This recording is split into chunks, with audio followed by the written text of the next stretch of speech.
So mga kapis, meron pala tayo ditong Wi-Fi mobile. Yan, 4G LTE. Open line na siya. So mayroon naman ditong mayroon naman siya ditong extender Wi-Fi na dual band.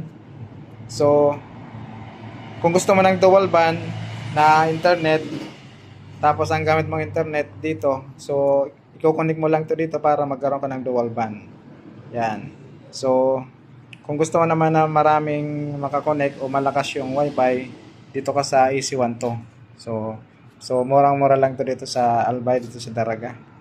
Itong router na to nasa nasa 1312, mga ganyan. May bawas pa yan.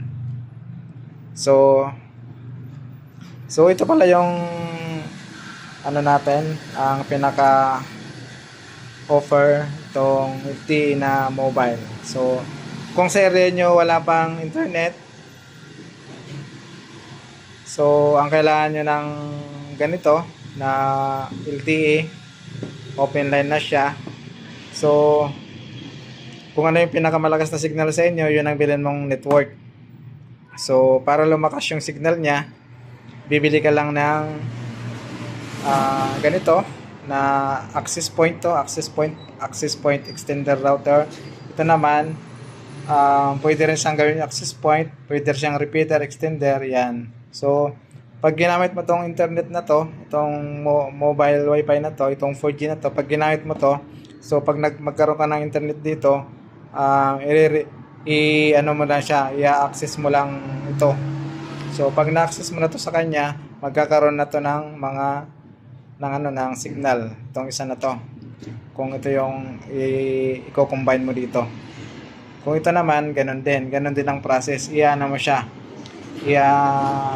I-connect mo siya dito through repeater.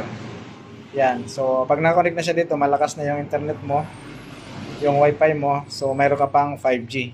Yan. So pwede ka nang mag-business, pwede mo siyang gamitin sa piso wifi.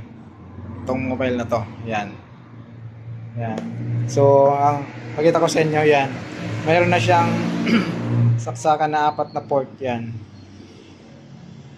Yan, saksakan na port. So ito, hindi wala ka nang kakabit dito kasi true wireless lang gagamitin natin. True repeater lang siya. Yan. Meron naman siyang process dyan. Yan. Meron siyang dyan process. Kung ano yung process na susundan mo dyan. Yan. So yun.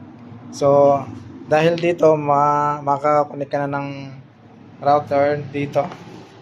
I-connect mo lang siya dito. So lalakas na yung internet mo dito. Yan. So 4G siya. Magkakaroon ka ng 5G pag kinonek mo dito. Yan.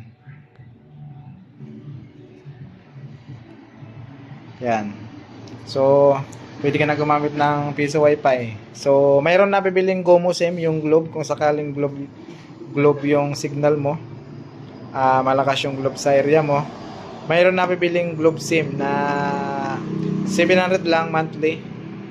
Tapos siya, 10 Mbps unlimited na siya. So kaya nang makakonect ng